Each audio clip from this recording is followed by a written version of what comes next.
Okay, can you hear me this time? Hi, everyone. Is this connection better? I moved to a totally different place in the house. Is this better? Okay, wonderful. Yay! Thank you so much. Periscope, me and you, we're going to be BFFs at some point, but we're going to figure it out. Maybe we just need to get to know each other better, right? Okay, great. So I'm going to boil this down and make this really quick then. It's going to be even better for you guys. I'm in Grace's room now. So my three tips, my three things, the three words that we stopped saying in 2011 that helped me and our business tremendously is number one, to stop saying no problem or no worries, because it implies that there is a problem or there are worries. I catch myself on this one a lot, but it has been a huge game changer for us because it helps people to have more positive interactions with you. The second one is to stop saying the word but, and this is mostly in written communication, especially in business interactions or in, trying to build relationships with people, but also can imply that there is a problem or something negative that is being dealt with. And so instead of saying but, we turn it into an and. So challenge yourself. Maybe on the next email that you write, just kind of catch yourself and say, okay, instead of using but as my contraction here, is that right? I'm not an English major. Whatever that category is, use the word and. And so an example I can give you is, and this is a very small example, but say someone's order from the shop goes to the wrong address. And I'll go back to the no worries one too. Remind me though. We'll say, we will send you another print, but we need your address. And that very subtly implies that that person is causing a problem, or there's some negativity there by, having to get their address again. It's so subtle, but it makes such a big difference. So instead, we would say, we would love to send you another print, and I need your address. And again, it sounds so simple and subtle, but it makes a big difference. Okay, next one is going back to the first one. Instead of saying no worries or no problem, you would say my pleasure. And that's a big one we use here in our office, is you will constantly hear us say my pleasure. There are lots of great companies that model this too, so just pay attention when you hear someone say my pleasure next time, then it makes a big difference. Okay. The third things we've said, no problem and no worries. Stop saying that. But definitely stop saying that one and turn it into an and. And then, oh, now I'm forgetting the third one. Oh, yes, this is again. So, yes, can I block those people that are saying those things? How do I do that, guys? Because it's just really distracting me. Do you like tap on them or something? How does that work? I don't know. Yeah, just click them. Okay, great. Click them and then block. Great. Thank you, guys. If you're not here to say anything nice, please go and do something different or listen to my tips and say positive things. Thank you guys very much. Okay, so the last one, the third tip, is very subtle. And this one is to, and you're going to have to hear me out on this one because it's going to sound totally backwards at first. Is to, instead of starting a reply to a conflict with, oh, I'm so sorry, to offer a solution first. So an example of this might be, say, and I'm just using shop examples because it's the first thing that comes to mind. But maybe a person's order was sent to the wrong address again. And that person, obviously is very upset about this. They needed it for something. Instead of saying, oh, I'm so sorry, we're going to overnight you another print and we're going to, send you an extra one just for your troubles.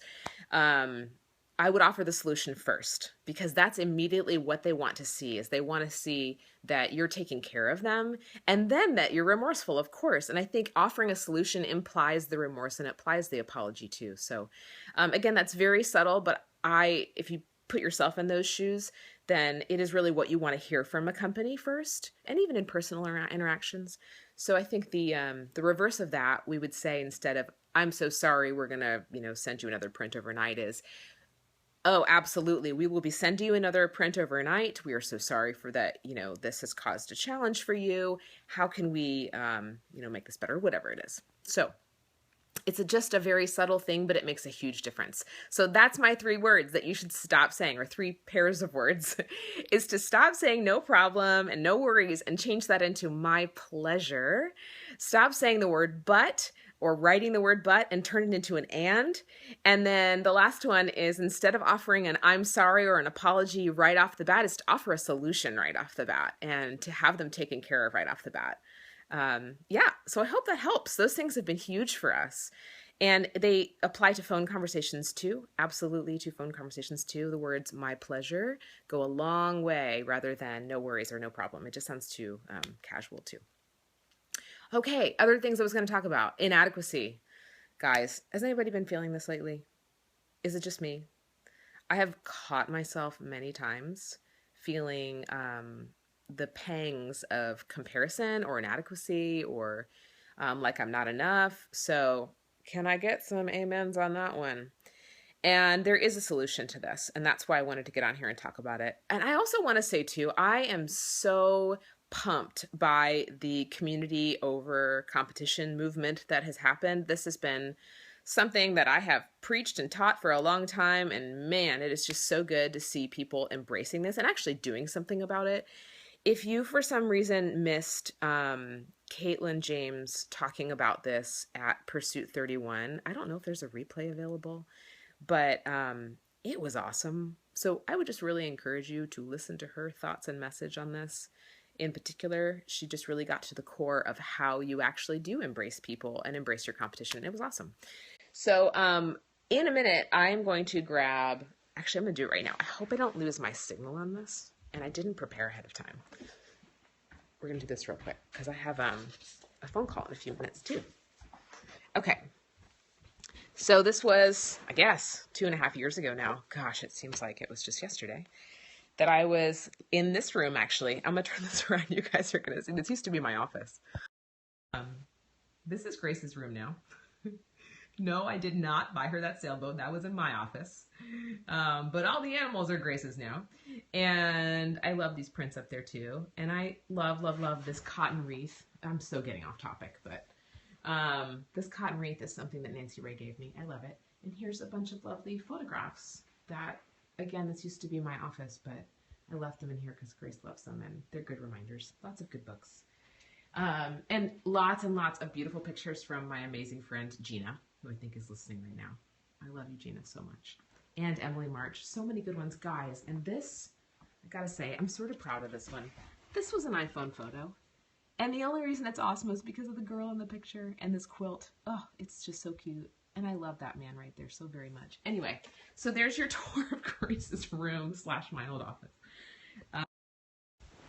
Yeah, so why was I telling you that? Because it was about 2.5 years ago that I was sitting in this room writing this right here. And praise God for the people at Thomas Nelson that let me put all these thoughts together. Anyway, I'm going to skip to a page in here that I wanted to read to you because it has to do with feelings of inadequacy and feelings of comparison. So let's see here. Comparison. All right. So imagine this is like Masterpiece Theater and I'm sitting in my big chair here and we're going to talk. And I'm going to read to you just a couple paragraphs. All right. So you can, like, if you're not driving, you can close your eyes and listen to this and just let this sink in for a sec. This is like the realest of the real I can give you. I used to get very discouraged when I would look at other wedding magazines. I didn't have their budgets or their stylists or their prop houses. And when reading other people's blogs, I would get depressed by comparing my writing, my organizing, or my business acumen to theirs. I would see happy couples, and though my marriage was improving greatly at the time, I resented all the mess my husband and I had to wade through. Other people were reading larger portions of the Bible when I had a hard time reading just 2 paragraphs of an email without getting distracted. Other people were faster, better. I almost said fester, so that's like better and faster mixed together. Better, faster, smarter, and more successful, and their lives seemed perfect. Anybody feel that way? And I really hope that if for some reason you feel that way about me and my life, that I can dispel that myth for you right now. My life is absolutely not perfect, but what makes me whole is my belief in God, and we'll get to that in a sec. I wanted to be like them. Well, until God shed some light on this for me, a giant 1,000,000-watt spotlight. Hear me out on this, guys. Comparison is coveting. And I can see why God felt so strongly about it that he forbade it in the 10 Commandments. Comparison makes me ungrateful, which is ignoring God's gift to me. When I want what everybody else has, I'm blinded to the blessings right in front of me. Now, when I give Grace a hug, she doesn't say, "Hey, Mama, this hug isn't as good as the one you gave to Daddy just now." She accepts it with joy. God delights in us doing the same. And I was so there. I chased big and more, and the best and more followers. And you get the picture for way too long. And guys, I still catch myself doing this. And that's why I'm talking about it today. Until all of those things that I had worked so hard for by comparing myself to others started to crumble. Living on purpose turns comparison and coveting into compassion and cheering on. I'm going to say that again. Living on purpose turns comparison and coveting into compassion and cheering on. When you are living on purpose, it doesn't matter what someone else's journey looks like. All that matters is that you are going to the same place for eternity. I could shout that literally to the moon and back. And guys, that's my cure, if you will, to comparison and coveting and inadequacy, is looking at the big picture. Like, at the end of our days, what's really going to matter? Is it the number of followers you have on social media? Is it how her Instagram pictures look better than yours? Is it the perception of a perfect life that's going to look better? No, it's not at all. When we stand at the end of our days, what really is going to matter? And you got to define that and check it with God. So living on purpose turns comparison and coveting into compassion and cheering on. When you are living on purpose, it doesn't matter what someone else's journey looks like. All that matters is that you are going to the same place for eternity. You want to help other people get there, right? Can I get an amen on that one? I mean, I'm saying amen to this. It's words that I wrote with my hand, but God put definitely on the page. They're not my words. You want to help other people get there. So why not be happy for people when they find success or joy, or when something comes easier to them than it does for you? If God is glorified, the success is yours too. We are all in this together. And just to kind of close out these thoughts, that's why I believe there are no industry secrets or things that I should hold from other people or anything. I really believe that we are blessed to be a blessing. And yeah, that's what's going to matter at the end of our days. Grace is yelling in the other room. Like, didn't I just tell you that my life isn't perfect? This happens when she gets tired. Hey, Gracie, you want to come in here with me? Come in here. I'm in your room. I'm going to play with your farm animals without you. Okay, and can somebody, if you don't totally lose connection, somebody just texted me and said that they had trouble hearing before, so tell them I started this over. Meaning, can you go to my Instagram in case anybody is having trouble? Some nice person, can you do that? And just tell them that I think our signal is a lot better now, right? Brown hearts are cool, by the way. I wouldn't normally think brown hearts are cool, but I think they're cool today because it's fallish colors. Gracie, do you want to come in here? All right, she's not responding. Anyway, so those are my thoughts on inadequacy and comparison. And if that didn't help you at all, then I can offer some other thoughts here. Something else that really helps me is just to know that I know without a doubt that there's no way in the whole world that God's plan was for each of us to have the same assignment here on this earth.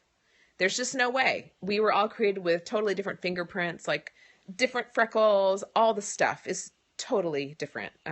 It's occasionally fluctuating. My signal, really? Ugh. Can you guys hear? It's been cutting out again. Oh, man. Life, technology. Well, anyway, I hope that you guys heard most of that. Did you lose me again just now? Frozen. Oh. Okay. It'll be fine on the recording if people are missing parts now. Great. Then I'm just going to keep going. So some other thoughts is that there's no way that we were all put on this earth for the same assignment. So how then or why should we be looking at other people and their assignments and saying that we should be jealous of other people? I'm saying this to myself too, because I struggle with it. But yeah, thank you guys for the hearts on that, because I really believe in that. And the connection is tough in Grace's room. Let me try to go in here. We'll go upstairs to my office. That's where the internet is. So we'll try that. Is she okay? No. All right, Gracie, come with me. Come up. We're going to the sleeping loft. You don't want to come? I do. Oh, come on. Great. Let's go. All right, we're going towards the internet. I hope you guys can hear. We're walking up to my office / the sleeping loft / our guest room. Okay. Can you guys hear me up here? Is this a little better? I hope so. Hopefully you can. I see no hearts and no internet. Keep losing again. Okay, I'm just going to keep going. Hopefully this will work on the recording. Welcome to my office. Another thing too is I always think about Moses, and I don't know if you heard me say this before in the first one, but Moses, man, even if you're not a Bible reader, okay, it's good, great. Even if you're not a Bible reader, you should know that Moses was one of the first people that God talks about in the Bible. And he felt completely inadequate with his assignment. God said, you need to go and talk to Pharaoh. And he said, absolutely no way. He didn't actually say those words, but he expressed to God that he felt inadequate and that he didn't have the words. And most scholars believe that Moses actually had a speech impediment. And so, yeah, I always think about Moses because, man, I identify with that. Mama. Yes. Do you want to talk about something different than Moses? I want to talk about nothing. Do you need a hug? Okay. We just need hugs sometimes. So, yeah, I think about Moses and how he felt inadequate. And that makes me realize that God does not call us to be perfect. He doesn't call us to have it all together. He calls us to believe in him. I want my milk outside and pinchy. You do? Okay, we can do that. Yeah, somebody told me this quote yesterday that I just really believe is true, and that is, God doesn't call the equipped, he equips the called. And yeah, absolutely. I didn't feel at all equipped or ready to write this book, but God provided, and he was gracious. Okay, what else was I going to talk about? We've talked about our 3 words we're going to stop saying. Gracie told you in the first broadcast about fruitful fall, right? We said, what was it we were saying about fruitful fall? Welcome to fruitful fall, right? Mm-hmm. Cool. And this is Gracie's restaurant. She has some dishes that we keep up here, and we play restaurant up here. We talked about inadequacy. Oh, and goal setting. This is going to be my last thought. And we're going to make you some picnic lunch here, too. My last thing I want to tell you is do not wait until December 26th or 27th after Christmas to start thinking about goals for the new year. Let me tell you why. I have studied goal setting and I'm not an expert at it, but I do think about it a lot and I write about it, and I feel like it's what God's given me to do, is to encourage people to uncover intentional goals and take meaningful action on them.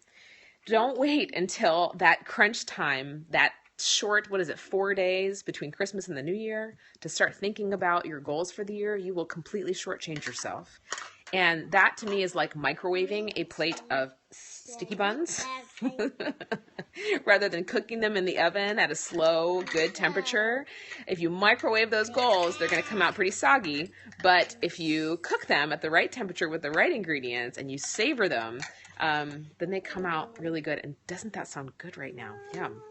So that is my advice to you, is to start thinking about your 2016 goals now.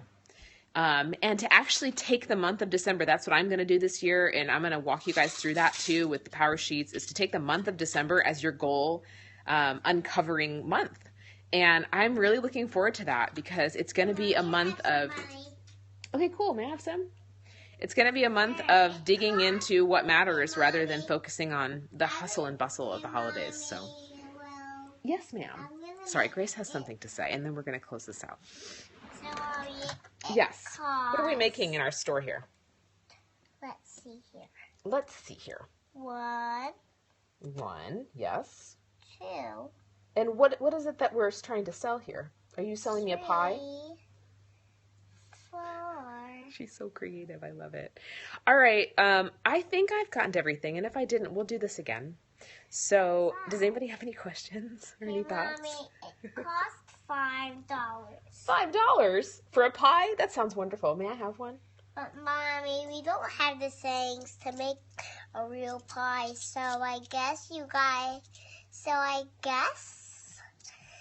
have like a little expression here, so I guess we have Have what? everything to get started with, so Okay. everybody gets started, so we are just, saying, we are just, like, Should we sing them a song?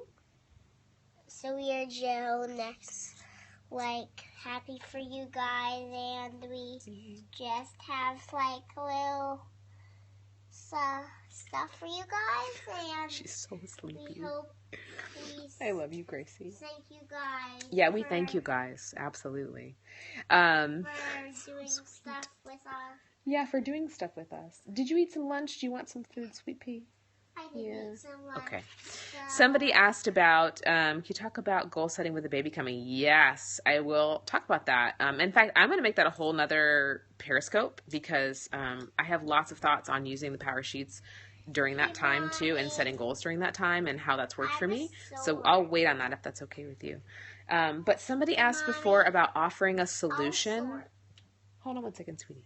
Offering a solution rather than apology. And so what I was saying about that was, and it's, again, going to sound a little bit backwards. Mommy, look what I sorted. Oh, I love it. Here, put them in this plate. That's perfect.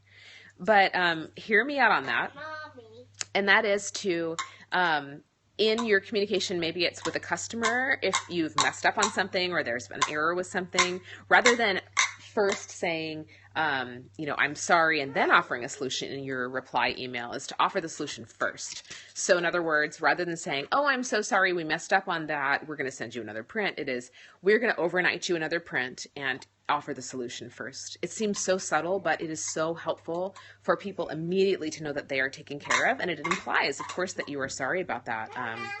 And offering a solution is the best thing to put forth first. I was just... Okay, what other questions do you have? Somebody asked about Power Sheets. They are a goal setting system that I created about 4 years ago for myself. Crazy, that's a little loud. Do you need my attention? Yes. Can I have a hug? Because the snappers are doing clap, clap, clap, clap, clap, clap, clap, clap, clap, clap, clap. That was more important than answering your questions. Power Sheets are a goal setting system that I created about 4 yearshop.com, and you can find them on laracaseyshop.com. Hey, Mommy.